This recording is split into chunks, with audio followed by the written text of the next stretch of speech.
Di awal film kita akan dibawa ke sebuah danau. Terlihat ada seorang wanita bernama Stephanie dan pria bernama Caleb yang lagi nyantai di pinggir danau. Mereka di sana tidak hanya berdua saja. Ada satu lagi seorang wanita bernama Jessica. Tapi si Jessica ini lagi nggak enak badan. Nah, si Stephanie ini merupakan sepupunya Jessica. Sedangkan pria yang bernama Caleb ini adalah pacarnya si Jessica. Kemudian Stephanie kembali ke kabin untuk memeriksa keadaan Jessica. Terlihat Jessica masih terbaring lemas di atas kasur. Lalu Stephanie duduk di dekat Jessica sambil membaca buku horor. Tidak lama kemudian, dia kaget karena si Jessica tahu-tahu udah duduk di atas kasurnya. Dan anehnya lagi, Jessica bisa membaca buku yang dipegang oleh Stephanie tanpa melihatnya. A child's face looking through the window. Di sini Stephanie mulai merasa ketakutan. Lalu Jessica terjatuh dari kasurnya dan mengeluarkan cairan putih-putih dari mulutnya. Entah itu cairan apa. Ketika Stephanie mendekatinya,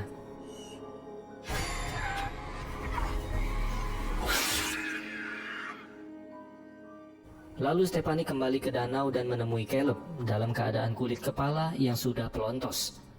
Ternyata Jessica juga datang ke sana dan langsung mengambil drone milik Caleb, lalu menghantamkan drone itu ke kepalanya.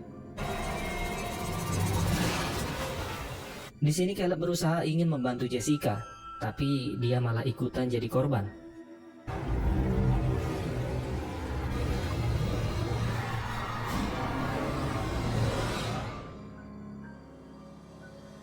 Kemudian kita kembali ke satu hari sebelum kejadian itu terjadi.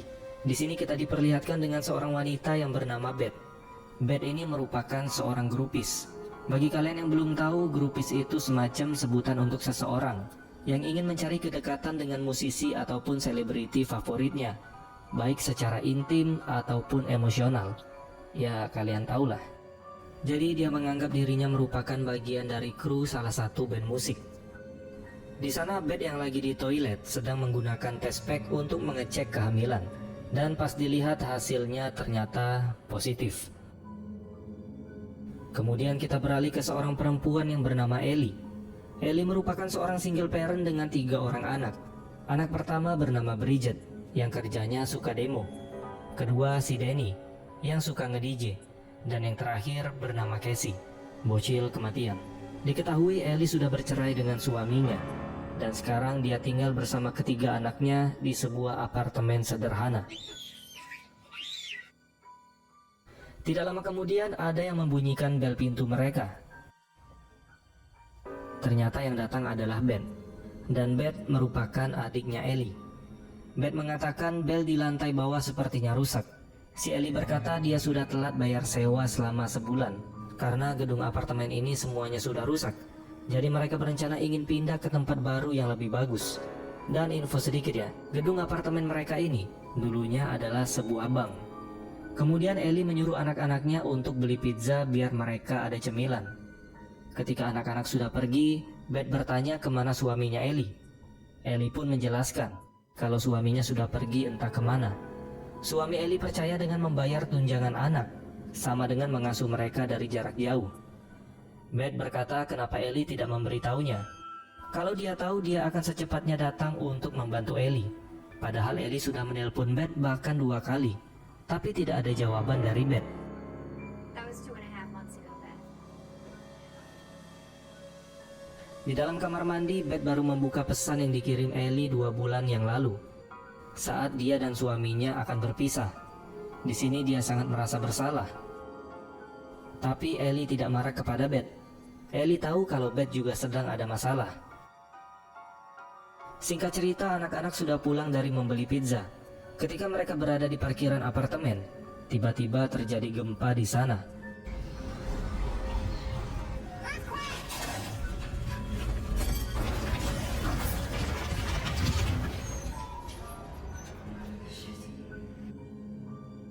Ketika gempa itu sudah berhenti, Danny menemukan sebuah lubang akibat goncangan gempa tadi. Pas dicek ternyata di dalam lubang itu ada berangkas bank yang sudah tua. Karena penasaran, Danny pun masuk ke dalam sana. Danny membongkar semua barang yang ada di sana Kali aja masih ada uang yang tertinggal di sekitar berangkas itu. Tapi dia malah menemukan beberapa surat lama dan ada foto pendeta yang sedang memegang sebuah buku. Di sana dia juga menemukan kepingan piringan hitam yang langsung Danny simpan di dalam tasnya. Di ruangan lain, Danny menemukan sebuah peti yang di atasnya sudah digantung banyak jimat perlindungan dan juga salib. Dan di dalam peti itu, Danny menemukan barang yang dibungkus dengan kain. Ternyata pas dibuka isinya adalah sebuah buku. Di sisi lain, akibat gempa tadi, Ellie menjadi panik karena anak-anak masih berada di luar. Dia pun meminta tolong tetangganya yang bernama Gabe untuk mencari anak-anak. Baru aja mereka ingin keluar, ternyata anak-anak sudah kembali menggunakan lift. Kemudian di dalam kamarnya, Danny mengajak Bridget membuka buku yang baru dia temukan. Karena buku itu terlihat antik, Danny pun berencana ingin menjualnya. Karena mereka tahu ibu mereka lagi membutuhkan uang tambahan. Kemudian Danny mencoba membuka buku itu, tapi jarinya malah terluka. Buku itu pun menyerap tetesan darah dari jarinya Danny. Kemudian buku itu terbuka dengan sendirinya. Di dalam buku itu terdapat tulisan-tulisan kuno dan gambar-gambar yang sangat mengerikan. Bridget yang mulai nggak nyaman langsung menutup bukunya. Dan dia menyuruh Danny untuk mengembalikan buku itu. Tapi bukannya dikembalikan, Danny malah makin penasaran. Kemudian Danny mengambil piringan hitam yang dia temukan, lalu memutarnya. Terdengar suara pendeta yang bernama Marcus Littleton. Dia merupakan penjaga perpustakaan di Katedral Santo Patrick. Pada pembicaraannya, dia mengundang para pendeta untuk menyaksikan pembukaan artefak unik yang bernama Naturum Demento atau Kitab Kematian. Dia menjelaskan sampul buku itu diketahui terbuat dari daging manusia yang diawetkan, dan bagian dalam serta lukisannya ditulis menggunakan tinta darah. Di sana terdengar banyak orang yang tidak setuju kalau buku itu dibuka. Bahkan mereka juga meminta buku itu untuk dihancurkan. Kemudian rekaman itu pun selesai. Lalu terdapat bagian lain pada piringan hitam tersebut. Dikarenakan sebelumnya banyak orang yang menolak buku itu untuk dibuka. Jadi ada orang yang bernama Canon Damien Sanahan dan Pastor Hugo Cortez. Mereka secara diam-diam menerjemahkan tulisan yang ada di buku kematian itu. Dia juga berkata di setiap halaman buku itu terdapat beberapa ritual dan mantra-mantra kuno yang memungkinkan adanya kontak dengan makhluk supranatural yang ada di neraka. Kemudian mereka mulai membaca mantra tersebut.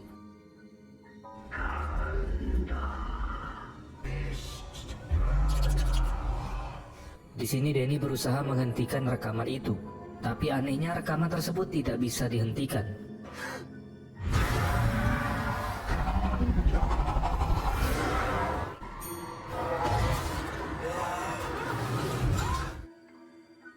Lalu buku itu terbuka sendiri pada halaman pertama, dan terlihat gambar seorang wanita berwajah iblis.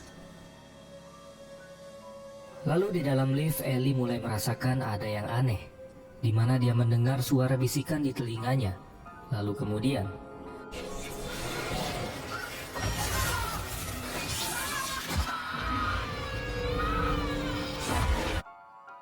scene ini mengingatkan kita pada si Mia di film Evil Dead sebelumnya, di mana Mia terikat akar di rawa-rawa. Kemudian di dalam apartemen, Beth dan anak-anak mulai heran karena cuma lampu di kamar mereka yang mati. Tidak lama kemudian terlihat Ellie sudah kembali ke apartemennya. Tanpa berkata sedikit pun, Ellie langsung pergi ke dapur dan memasak sesuatu. Mereka terlihat aneh dengan tingkah Ellie yang berubah.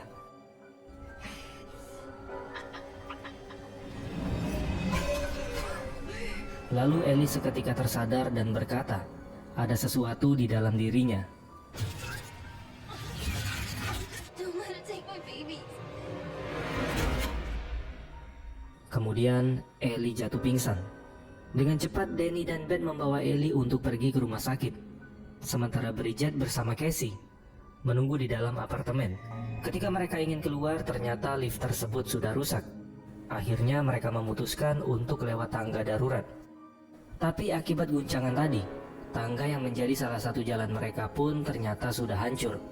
Mau gak mau mereka kembali membawa Ellie masuk ke apartemen.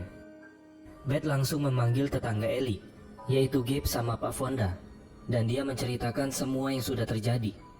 Mereka menganggap si Ellie ini sudah tewas. Gabe pun mengajak mereka untuk mendoakan kepergian Ellie. Kemudian Gabe berkata kalau masih ada tangga darurat di sisi utara gedung, agar mereka bisa turun dan mencari bantuan.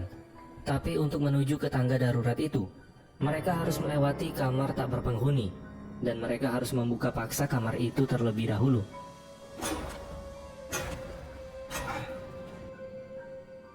Di sisi lain, Beth masih menemani jasadnya Ellie sampai bantuan datang. Lalu tiba-tiba, dia dikejutkan dengan pesan suara yang pernah dikirim Ellie ke HP-nya. Tapi pesan suara itu agak aneh, di mana Ellie meminta tolong kepada Beth, karena dia sekarang sedang dibakar hidup-hidup. Apakah sekarang roh Ellie dikurung oleh para iblis di neraka, sehingga para iblis itu bisa menguasai tubuhnya? Lalu kemudian Ellie kembali bangkit, tapi yang pasti itu bukan lagi si Ellie. Di sini Ben merasakan kalau tubuh Ellie sangat panas. Mereka pun memasukkan Ellie ke dalam bak mandi. Lalu tiba-tiba, saking panasnya tubuh Ellie, air yang ada di beta pun menjadi mendidih. Kemudian Ellie berteriak sangat kencang sampai membuat semua kaca di sana menjadi retak. Scene ini juga mengingatkan kita pada film Evil Dead sebelumnya, di mana Mia berteriak dengan sangat keras. Ellie yang sudah benar-benar menjadi iblis berusaha menyerang mereka semua, bahkan anaknya sendiri.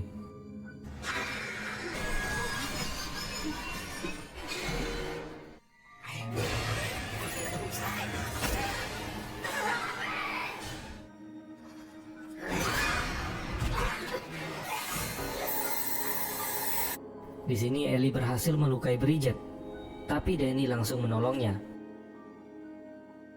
Lalu Ellie menggunakan cara cap cip cup untuk memilih siapa yang akan dia serang terlebih dahulu, dan pilihannya jatuh kepada Casey, anaknya yang paling bontot. Tapi tiba-tiba Gabe datang ke sana. Tanpa basa-basi, Ellie langsung menyerang Gabe dan memakan matanya.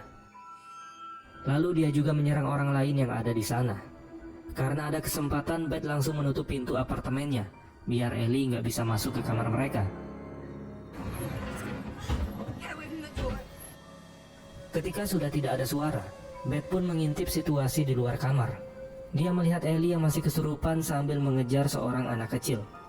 Lalu kemudian Pak Fonda datang sambil membawa senjata. Tapi gimana ya, karena musuh Pak Fonda ini iblis, jadi senjata begituan apalagi nggak pakai skin, nggak akan mempan sama si iblis. Lalu di sini Bridget sadar dan dia berkata kepada Danny, ibu mereka sekarang kok mirip seperti salah satu gambar yang ada di buku tersebut. Dan dia menyalahkan Danny, harusnya Danny tidak pernah mengambil buku terkutuk itu. Tapi Danny yang ketakutan merasa kalau ini bukan salahnya. Beth langsung memisahkan mereka dan menyuruh mereka untuk tidak saling menyalahkan satu sama lain. Kemudian Danny pun ingin menunjukkan sesuatu kepada Beth. Dia menunjukkan buku terkutuk itu.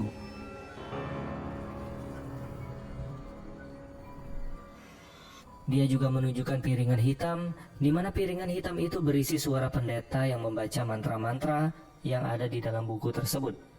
Dan ketika pendeta itu membaca mantra-mantranya, kekacauan ini pun terjadi. Di sini Danny mulai sadar kalau memang ini semua adalah salahnya. Lalu tiba-tiba buku itu terbuka sendiri, memperlihatkan seorang wanita dengan tentakel dan cairan hitam yang keluar dari mulutnya dan juga matanya.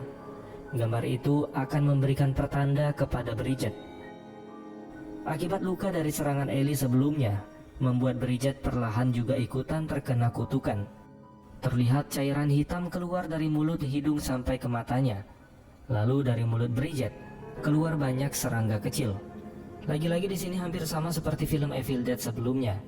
Jika ada seseorang yang terluka atau terbunuh gara-gara si iblis, maka kutukan itu akan juga menyebar di dalam dirinya, dan orang itu juga akan dirasuki oleh iblis. Sementara itu Casey mendekati pintu karena mendengar Ellie bernyanyi. Ellie terus membujuk Casey agar dia membukakan pintunya. Open up now. Tentu saja Ellie yang polos merasa ibunya sudah baikan dan mencoba untuk membuka pintu tersebut. Lalu kemudian Danny dan Beth langsung menyelamatkan Cassie. It'll be okay, Danny. Lalu terdengar suara berisik dari arah dapur. Beth pun segera memeriksanya. Ternyata di sana sudah ada si Bridget yang lagi nongkrong di sudut. Beth pun bertanya apa yang sedang Bridget lakukan di sana. Ketika Bridget membalikkan wajahnya, ternyata dia lagi asik nyemilin gelas kaca. Udah kayak orang kesurupan kuda lumping.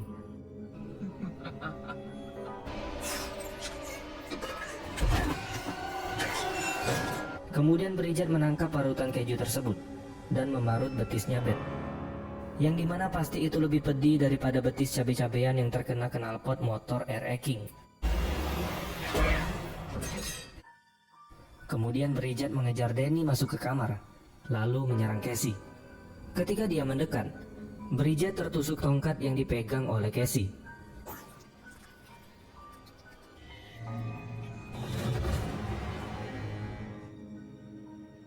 Setelah itu Danny membungkus Bridget dan mengikatnya dengan tali untuk berjaga-jaga. Lalu di sini Beth ingin mendengarkan isi dari kaset piringan hitam tersebut, tapi Danny merasa itu terlalu berbahaya. Takutnya kata-kata di dalam kaset itu akan membangkitkan lebih banyak iblis ke dunia. Tapi Beth tetap ingin mendengarnya, karena mungkin aja di dalam kaset itu terdapat cara untuk menghentikan semua kutukan ini. Lalu Beth memberikan pisau ke Danny untuk dia berjaga-jaga. Sedangkan Beth akan mendengar rekaman ini sendirian. Di sini Beth agak sedikit pinter karena dia menggunakan headset. Jadi kalau ada mantra-mantra lain yang diucapkan, hanya dia yang bisa mendengarnya. Gak kayak si Danny yang malah menggunakan speaker besar. Beth memulai rekaman itu pada bagian akhir biar mantra-mantra yang sudah terbaca tidak terulang. Rekaman itu pun mulai berbunyi. Setelah 2 malam sejak pendeta itu membaca mantranya, di rekaman terakhir itu si pendeta mengingatkan untuk siapa saja yang menemukan buku terkutuk itu agar tidak membaca mantra yang ada di dalamnya, karena kitab kematian itu tidak dapat dihancurkan. Dia juga mengatakan siapa saja yang nanti menemukan buku ini harus secepatnya dikubur dalam-dalam di tempat yang paling rahasia. Lalu kutukan buku itu menyebar dengan cepat, dan para pendeta itu tidak dapat menghentikan iblisnya. Berbagai macam telah mereka coba, tapi iblis itu tetap saja bangkit. Dan satu-satunya cara untuk selamat hanyalah lari. All you can do is run. Di sisi lain, Ellie berhasil menemukan cara masuk ke dalam apartemen. Danny dan Cassie mulai mendengar seperti ada orang berjalan dari atas loteng. Cassie menganggap itu suara kucingnya Pak Fonda, yang memang suka terjebak di atas loteng. Tapi di sini Danny tahu, suara tersebut tidak terdengar seperti langkah kaki kucing. Danny yang ketakutan ingin memanggil Beth di dalam kamarnya. Lalu dia menyadari Bridget telah kembali bangkit.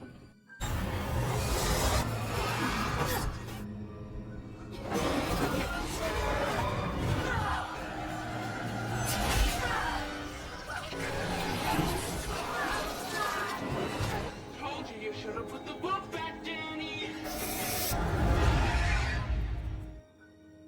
Sementara Beth juga tidak menyadari kalau Ellie sudah berada di belakangnya.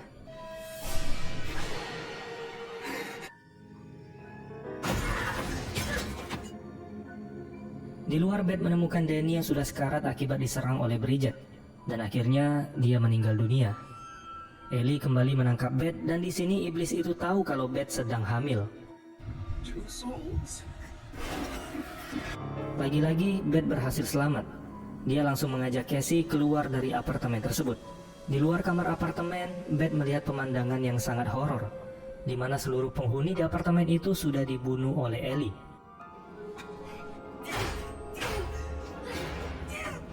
Kemudian Beth mengambil shotgun milik Pak Fonda untuk membuka pintu menuju ke tangga darurat. Ketika dia ingin menembak pintunya, tiba-tiba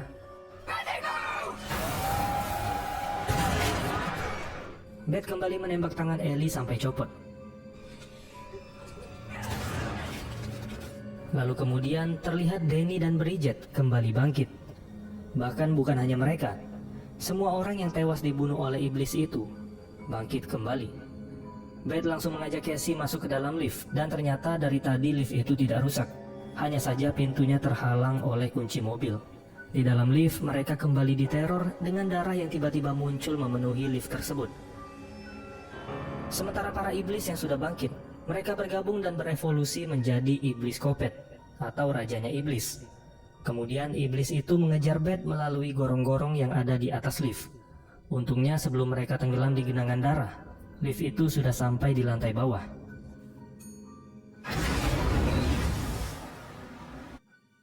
Dengan cepat mereka menuju ke parkiran dan masuk ke dalam mobil. Tapi tentu saja iblis itu tidak akan melepaskan mereka.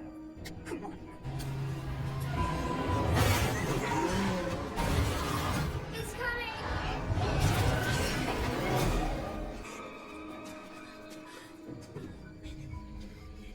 Karena pintu di parkiran itu sudah mulai mau menutup, Beth langsung menarik Casey keluar dari sana. Tapi sayangnya, kaki Casey berhasil ditarik oleh si iblis, yang membuat Beth harus kembali masuk ke dalam.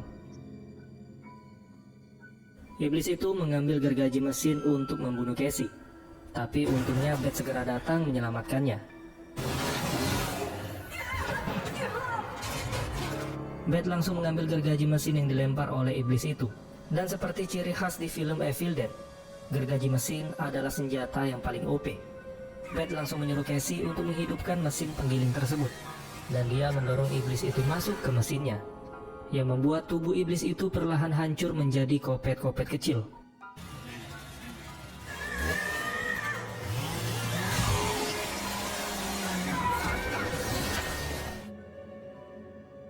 Dan akhirnya Beth berhasil mengalahkan iblis itu dan segera mengajak Casey pergi dari sana.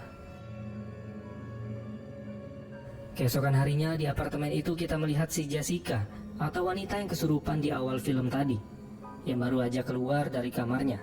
Ternyata si Jessica juga tinggal di apartemen tersebut, tapi mereka beda lantai.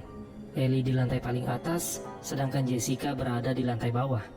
Karena keasikan tidur, jadi Jessica tidak tahu dengan kejadian heboh semalam. Pada pagi itu, Jessica berencana pergi berlibur ke kabin milik pacarnya yang kita lihat di awal film tadi. Tidak lupa juga dia mengajak sepupunya, yaitu si Stephanie. Kemudian dari spion kaca mobil, Stephanie melihat banyak genangan darah dan daging yang berserakan di lantai. Lalu tiba-tiba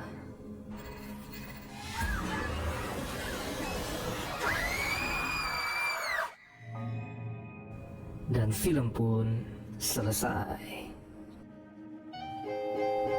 Memang film Evil Dead merupakan film horor ter-the best yang pernah saya tonton. Film ini tidak hanya memberikan sensasi horor, tapi juga memberikan hasrat psikopat dan kesadisan di dalam diri kita. Tapi menurut saya ya, masih mencekam film Evil Dead sebelumnya yang di tahun 2013. Tapi dari film ini yang paling mengena adalah background ceritanya, di mana Ellie sebagai seorang ibu tunggal dengan 3 orang anak menjadi korban keganasan iblis dan harus menyerang anak-anaknya sendiri. Oke lah teman-teman, gimana menurut kalian filmnya? Apakah lebih menegangkan dari film yang sebelumnya? Silahkan tinggalkan pendapat kalian di kolom komentar. Terima kasih sudah menonton, dan sampai jumpa di next video.